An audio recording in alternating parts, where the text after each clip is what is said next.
Assalamualaikum warahmatullahi wabarakatuh.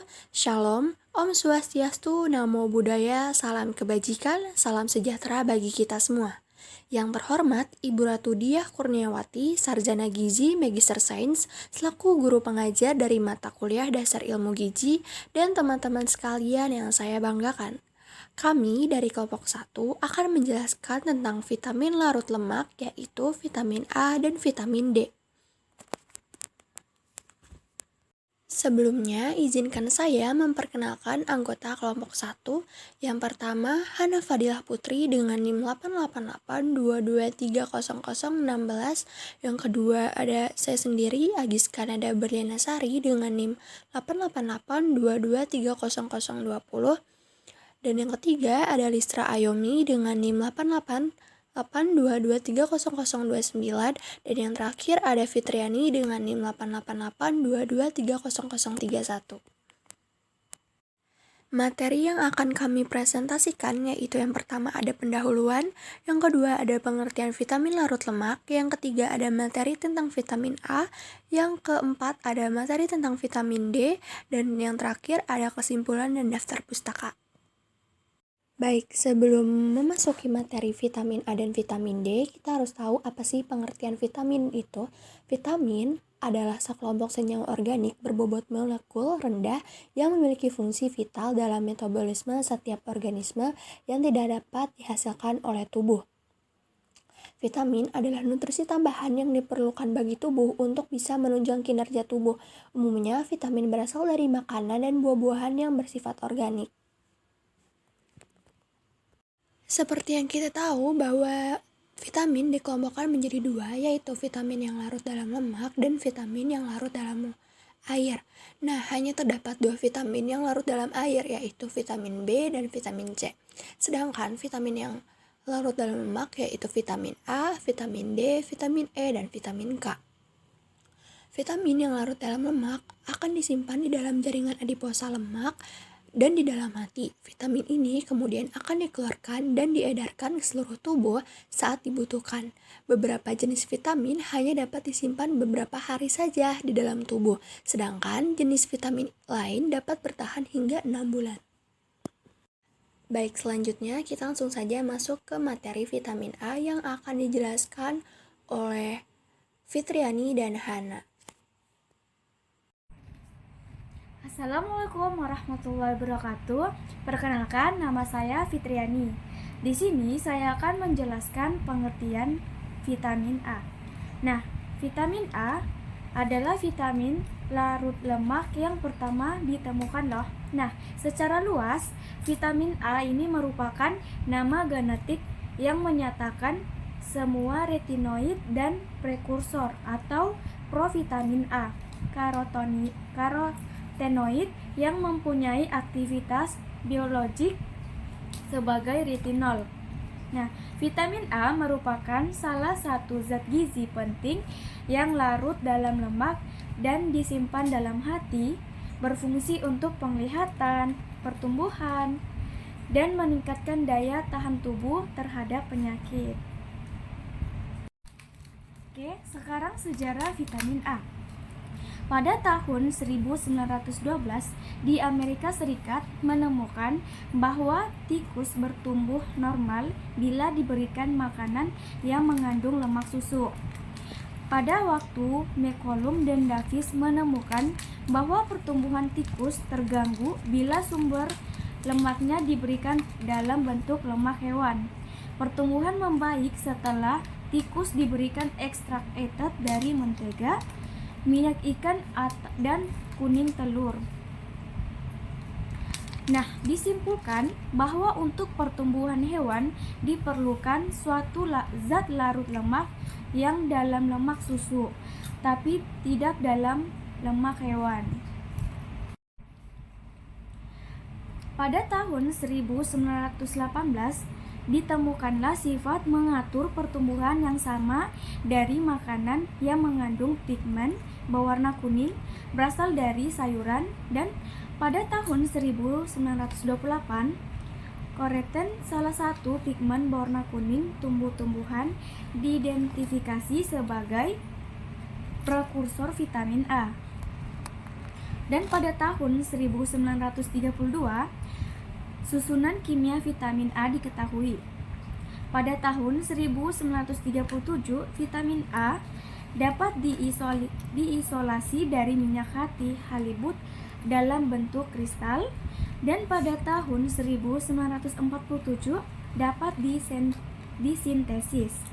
Dan vitamin A sekarang digunakan untuk fortifikasi berbagai macam pangan sebagai suplemen. Vitamin A dinamakan retinol karena fungsi spesifiknya dalam retina mata. Sifat-sifat vitamin A yaitu zat berminyak yang tidak berwarna. Ini membentuk warna biru, sementara dengan antimon triklorida atau ANSI3 jenuh. Nah, ini adalah prinsip penting dalam metode katarak yang digunakan untuk menentukan vitamin A. Vitamin A menyerap sinar UV. Ini menunjukkan penyerapan maksimum pada 325 nm dan cukup stabil tanpa udara dan cahaya. Selain itu, ia menciptakan ester dengan asam lemak yang lebih tinggi. Yang terakhir, larut dalam pelarut lemak dan lemak, tetapi tidak larut dalam air. Struktur kimia vitamin A. Struktur kimia vitamin A ada dua macam, yaitu vitamin A1, retinol, diperoleh dari hati ikan laut. Bila gugus primer alkohol dari retinol dioksidasi, dihasilkan aldehid retinal. Nah, bentuk yang lainnya adalah vitamin A2 yang diperoleh dari hati ikan air tawar. Nah, di sini ada gambar struktur kimia vitamin A yang bisa dilihat. Yang pertama yaitu retinol, yang kedua retinal, yang ketiga retinoid, yang keempat karoten. Nah, vitamin A mempunyai inti alisiklik lingkar 6 dengan rantai samping 2 unit isoprena, umumnya trans. Konfigurasi ikatan rangkapnya pada umumnya trans, tetapi dalam beberapa bentuk ada juga ikatan rangkap yang berkonfigurasi cis. Satuan yang digunakan vitamin A yaitu pada tahun 1967, aktivitas vitamin A di dalam jaringan diukur dalam International Unit atau LU atau Satuan Internasional SI. Pada tahun 1967, FAO atau WHO menganjurkan istilah retinol ekivalen atau RE sebagai unit pengukuran vitamin A.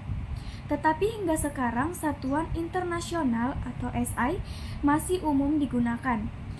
Yaitu berikut ada gambar Satuan Internasional RE dan ekivalennya.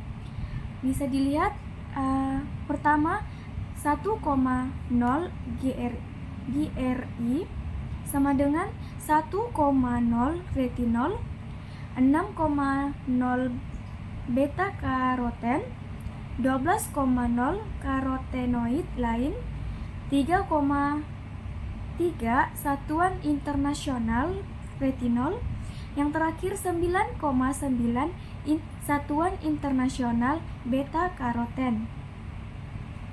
Nah, sekian dari saya. Wassalamualaikum warahmatullahi wabarakatuh. Selanjutnya yaitu fungsi vitamin A. Fungsi yang pertama yaitu penglihatan. Jadi kecepatan mata beradaptasi setelah terkena cahaya terang berhubungan langsung dengan vitamin A yang tersedia di dalam darah. Lalu yang kedua yaitu diferensiasi sel, yaitu proses pematangan sel di mana sel berkembang menjadi sel dengan jenis dan fungsi tertentu, di mana sel baru yang melakukan seluruh tugasnya sendiri terspesialisasi menjadi suatu sel khusus dengan fungsi tertentu. Yang ketiga yaitu kekebalan tubuh manusia dan hewan. Jadi ketika kekurangan vitamin A itu akan menurunkan respons antibodi. Lalu yang keempat yaitu perkembangan tulang dan sel epitel. Lalu selanjutnya yaitu pencegahan kanker dan penyakit jantung. Dan yang terakhir yaitu berperan dalam reproduksi pada tikus. Jadi pembentukan sperma pada tikus jantan serta pembentukan sel telur pada tikus betina dan perkembangan janin dalam kandungan membutuhkan vitamin A. Lalu selanjutnya yaitu angka kecukupan atau kebutuhan harian. Bisa dilihat pada tabel yang tertera di situ. Untuk golongan umur 0 sampai 6 bulan yaitu 375 RE, untuk 7 bulan sampai 3 tahun yaitu 400 RE, untuk 4 tahun sampai 6 tahun yaitu 450 RE, lalu 7 sampai 9 tahun yaitu 500 RE. Dan untuk pria dari usia 10 sampai lebih dari 65 tahun yaitu sebanyak 600 RE. Lalu untuk wanita umur 10 sampai dengan 18 tahun yaitu sebanyak 600 RE. Lalu 19 sampai lebih dari 65 tahun sebanyak 500 RE. Dan untuk tambahan untuk yang hamil itu perlu tambahan sebanyak 300 RE, dan untuk menyusui 0 sampai 12 bulan sebanyak 350 RE. Lalu selanjutnya yaitu sumber pangan. Jadi ada banyak sekali sumber pangan yang mengandung vitamin A, diantaranya yaitu hati sapi, wortel, daun singkong, kangkung, ayam, keju, dan tomat. Lalu selanjutnya ada nilai vitamin A dari berbagai bahan makanan per 100 gram ya. Di sini bisa dilihat yang paling tinggi yaitu hati sapi sebesar 13.170 RE, lalu ada minyak ikan 24.000 RE, dan minyak kelapa sawit 18.000 RE. Lalu selanjutnya yaitu akibat kekurangan vitamin A. Yang pertama yaitu buta senja, yaitu ketidakmampuan menyesuaikan penglihatan dari cahaya terang ke cahaya samar-samar. Yang kedua yaitu perubahan pada mata. Gejala ringan yaitu konjungtiva menjadi kering dan bercak bitot, yaitu berupa bercak putih keabu-abuan pada konjungtiva. Lalu dalam bentuk sedang kornea menjadi kering dan kehilangan kejernihannya, dan tahap akhir yaitu kornea bisa pecah yang menyebabkan kebutaan total. Lalu selanjutnya itu perubahan pada kulit. Kulit menjadi kering dan kasar. Lalu selanjutnya yaitu gangguan pertumbuhan.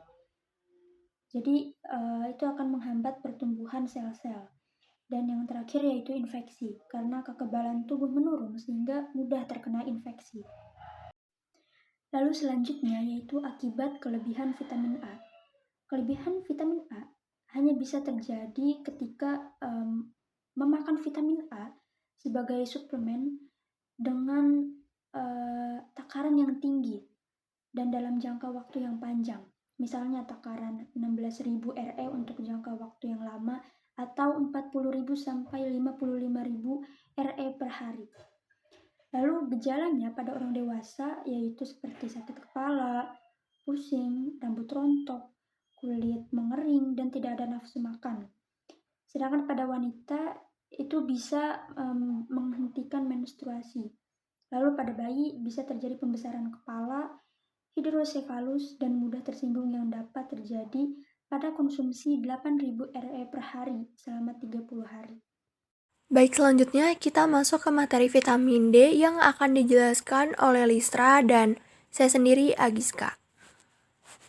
Masalah Listra ini di sini saya akan menjelaskan pengertian vitamin D. Vitamin D adalah vitamin yang dapat larut dalam lemak.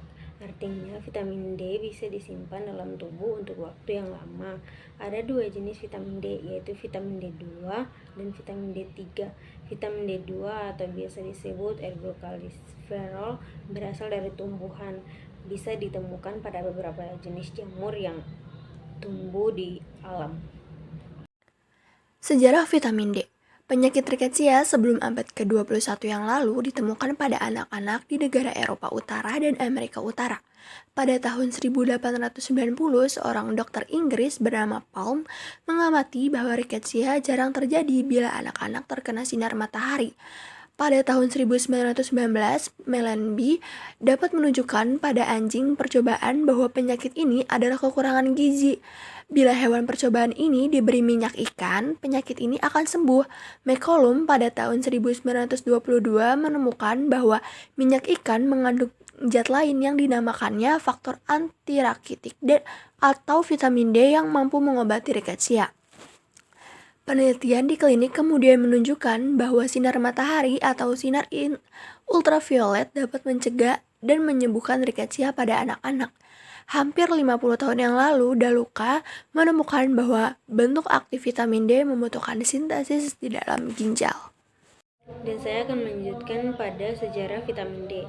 Vitamin D pertama kali diisolasi oleh Adolf Otto Reinhard Windaus dari Jerman pada tahun 1937 melalui percobaan isolasinya senyawa sterol dari tumbuhan jamur atau biasa disebut ergot yang kemudian dikenal sebagai ergosterol, dan pada percobaannya ketika diradiasi dapat menyembuhkan rakitis pada tikus. Dan juga vitamin D bisa didapatkan dari sinar matahari atau beberapa makanan laut, misalnya jamur mistake, kuningan telur, susu kedelai, dan juga oatmeal. Masuk di sifat vitamin D. Vitamin D merupakan salah satu zat yang memiliki sifat antiinfeksi, sehingga dapat melindungi jantung dari berbagai macam penyakit serius seperti jantung koroner dan radar jantung atau biasa disebut miokarditis. Di dalam tubuh, vitamin D dapat membentuk struktur tulang dan gigi yang kuat. Vitamin D juga meningkatkan absorpsi kalsium di saluran pencernaan. Selain itu, vitamin D juga dapat memperkuat sistem kekebalan dan mencegah berbagai jenis penyakit kanker. Oke, selanjutnya adalah struktur kimia dari vitamin D. Vitamin D merupakan suatu steroid yang termasuk ke dalam golongan seikosteroid atau cincin terbuka yang mengalami pemecahan karbon pada cincin silopentano perhidropenatrenenya. Nah, vitamin D sebenarnya kurang tepat loh disebut vitamin karena tidak hanya bersumber dari luar, tapi juga dapat disintetis sendiri oleh tubuh. Vitamin D termasuk dalam grup sterol. Nah, sterol merupakan senyawa organik yang contohnya itu bisa ditemukan pada kolesterol. Nah, ingat gak sih kok teman-teman kalau ada kalimat ol-olnya itu berarti dia tandanya adalah alkohol. Jadi, termasuk ke dalam gugus hidrofil atau gugus OH. Vitamin D terdiri dari dua jenis, yaitu ergokalsiferol atau yang biasa kita sebut dengan vitamin D2 dan kolekalsiferol atau yang biasa kita sebut dengan vitamin D3.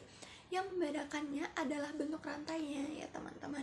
Pada bagian vitamin D2 terdapat tambahan metil atau CH3 dan ikatan rangkapnya 2. Sedangkan untuk D3 itu tidak ada ya teman-teman. International Unit atau IU merupakan satuan yang digunakan untuk menunjukkan jumlah kandungan vitamin D. Untuk dapat mengetahui produk vitamin D dengan takaran yang tepat, perlu diketahui konversi satuan IU, miligram, dan mikrogram. Nah, 1 IU setara dengan 0,025 mikrogram. Nah, kalikan satuan IU dengan 0,025 untuk melihat nilai sebagai mikrogram. Untuk mengonversi mikrogram ke miligram, bagi angka mikrogram dengan 1000. Jadi, 1 mikrogram setara dengan 0,01 miligram. Jadi, kalau ada satuan vitamin D yang mengandung 1000 IU, itu setara dengan 25 mikrogram atau 0,025 miligram. Nah, teman-teman juga bisa lihat nih contoh nilai satuan yang ada pada di gambar. Sekarang saya akan menjelaskan fungsi vitamin D. Vitamin D berperan penting bagi kesehatan tulang dan gigi. Pasalnya, vitamin D baik untuk membantu penyerapan kalsium dalam tubuh. Vitamin D juga berperan mendukung pertumbuhan tulang dan gigi anak serta mencegah kerapuhan atau osteoporosis pada orang lanjut usia. Vitamin D diperlukan oleh tubuh untuk menjaga stamina serta meningkatkan kinerja otot. Oleh karena itu, tubuh yang kekurangan vitamin D dapat mengalami penurunan stamina. angka kecukupan atau kebutuhan harian. Nah, setiap orang ini mendapatkan dosis vitamin D yang berbeda-beda berdasarkan usia dan kondisi yang diderita. Bayi membutuhkan vitamin D sebanyak 10 mikrogram per hari atau 400 IU. Nah, usia 1 sampai 64 tahun membutuhkan vitamin D sebanyak 15 mikrogram per hari atau setara dengan 600 IU. Nah, untuk usia 65 sampai lebih dari 80 membutuhkan 20 mikrogram per hari atau setara dengan 800 IU. Nah, untuk ibu hamil sendiri itu membutuhkan sebanyak 15 mikrogram atau 600 IU per harinya ya, teman-teman. Oke, kita lanjut ke sumber pangan. Vitamin D merupakan vitamin yang unik karena dapat dibuat di kulit dengan bantuan sinar matahari. Vitamin D2 atau ergosterol berasal dari fiesterol yang kemudian oleh sinar UV diubah menjadi ergosterol. Ergosterol adalah komponen membran sel jamur, sehingga D2 secara alami dapat ditemukan pada jamur yang terpapar sinar matahari. Vitamin D3 atau kolekalsiferol disintetis di dalam kulit dan banyak terdapat di ikan kaya minyak seperti salmon, makarel, dan herring. Nah, teman-teman juga bisa lihat nih di dalam gambar itu ada kuning telur, susu kedelai, jamur maitake, pisang, jeruk, keju, dan yang lainnya masih banyak ya teman-teman. Setelah mengetahui sumber pangan, kita juga harus tahu nih seberapa besar sih kandungan vitamin D dari bahan makanan tersebut. Sumber vitamin D dari makanan itu berbentuk ergosterol dari tumbuhan dan kolekalsiferol dari lipid hewani. Kandungan vitamin D dari hewan secara umum memang lebih tinggi dibanding tumbuhan. Namun, pengolahan makanannya juga mempengaruhi kadar vitamin D. Untuk lebih lengkapnya, teman-teman bisa lihat gambar yang ada pada PPT ya, teman-teman. Kelebihan vitamin D. Yang pertama adalah keracunan khususnya bagi anak-anak. Kondisi keracunan karena kelebihan vitamin D disebut dengan hipervitaminosis. Vitamin D bisa menyebabkan keracunan pada tubuh apabila kadarnya melebihi 100 nanogram per milimeter. Keracunan vitamin D akan menyebabkan gejala seperti mual, muntah, dan sering buang air kecil. Yang kedua adalah peningkatan kalsium dalam darah. Kadar kalsium yang terlalu tinggi bisa mengakibatkan beberapa efek negatif loh teman-teman, seperti gangguan pencernaan, keletihan, pusing, haus, dan sering buang air kecil. Yang ketiga adalah asupan vitamin D yang berlebih bisa menyebabkan gagal ginjal. Hal ini karena terlalu banyak vitamin D dalam tubuh dapat menyebabkan tingginya kadar kalsium atau hiperkalsemia. Kondisi tersebut dapat menyebabkan kehilangan kadar air dalam tubuh yang menyebabkan pengapuran ginjal. Hiperkalsemia dapat menyebabkan pembuluh darah ginjal menyempit yang menyebabkan penurunan fungsi ginjal. Yang keempat adalah kelebihan vitamin D bisa menyebabkan gangguan pencernaan dan mempengaruhi nafsu makan. Masalah pencernaan secara umum seperti sakit perut, sembelit, dan diare. Pada studi di jurnal Hindawi memperlihatkan seorang anak berusia 18 bulan mengalami diare, sakit perut, dan gejala yang lainnya setelah mengonsumsi vitamin D3 sebanyak 50.000 IU. Kekurangan vitamin D yang pertama adalah rakitis. Rakitis adalah penyakit di mana betis kaki pada anak akan membentuk huruf O dan X. Rakitis umumnya terjadi pada anak usia 6 bulan hingga 3 tahun yang struktur tulangnya masih mengalami pertumbuhan. Yang kedua adalah gigi akan mudah mengalami kerusakan dan otot pun akan mengalami kekejangan. Yang ketiga adalah osteomalacia, yaitu hilangnya unsur kalsium dan fosfor secara berlebihan.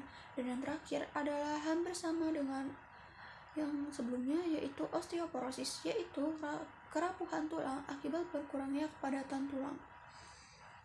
Meski umumnya tidak mengalami gejala yang spesifik, ada beberapa tanda dan gejala yang biasa timbul ketika tubuh kekurangan vitamin D berdasarkan usia. Pada bayi dan anak menunjukkan beberapa gejala seperti sesak napas, kram, kejang otot, dan pertumbuhan lebih lambat. Sedangkan pada orang dewasa biasa ditandai dengan sering mengalami nyeri otot, nyeri punggung, nyeri tulang rapuh atau mudah patah meskipun tidak mengalami cedera berat, serta luka yang sulit sembuh. Itu adalah materi penjelasan vitamin A dan vitamin D dari kelompok kami yang dapat disimpulkan bahwa vitamin dibagi menjadi dua kelompok, yaitu vitamin yang larut dalam air, vitamin B dan C, dan yang larut dalam lemak, vitamin A, D, E, dan K. Vitamin larut dalam air tidak dapat disimpan oleh tubuh, sedangkan vitamin larut dalam lemak dapat disimpan oleh tubuh. Kekurangan dan kelebihan vitamin larut dalam lemak ada baik dan buruknya, maka harus tergantung dengan dosis yang dianjurkan.